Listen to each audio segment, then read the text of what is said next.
What is Zionism? Zionism is a political and national movement aimed at creating and sustaining a Jewish state in the Middle East. Now, according to many traditional and Orthodox Jewish teachings, Jews are forbidden by God to have their own state until their Messiah comes. But this hasn't stopped Zionism from pushing towards that very goal. So where did this all start? Let's go back to 1897. A man named Theodor Herzl formed the World Zionist Organization. He advocated for the creation of a Jewish state in Palestine, and is even mentioned in the Israeli Declaration of Independence. It was tough to be a Jew in Europe in that time, with anti-Semitic sentiments rising. Herzl felt the only way for his people to live in peace was for them to have their own country. Palestine was chosen, and a popular slogan started spreading around the world: a land without a people, for a people without a land. The only problem was, Palestine wasn't a land without a people. A large number of Muslims and Christians, along with a smaller number of Jews, had been living there together in peace for centuries. But for many Christian Zionists living in the West and Jewish Zionists living in Europe, that made little difference.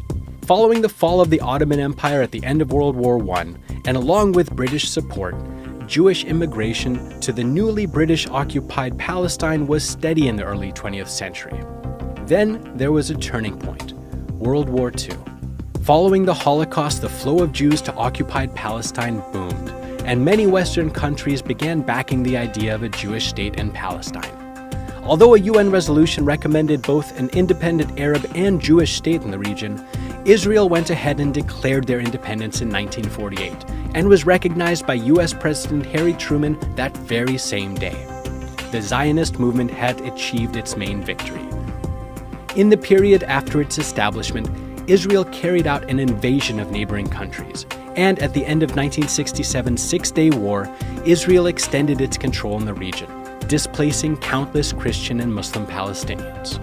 A year later, the 28th World Zionist Congress adopted the Jerusalem Program, a list of 5 goals, which are the current makeup of modern Zionism: the unity of the Jewish people and the centrality of Israel in Jewish life, the ingathering of the Jewish people in its historic homeland, the strengthening of the State of Israel, which is based on the prophetic vision of justice and peace, the preservation of the identity of the Jewish people through the fostering of Jewish and Hebrew education, and the protection of Jewish rights everywhere. In practice, their goals of justice and peace have been lost to many of the non-Jewish people living in the region. The Israeli military has been illegally controlling and occupying much of Palestine, and constant new illegal settlement building on Palestinian land by the Zionist state has been condemned by much of the international community. So what do you think about Zionism?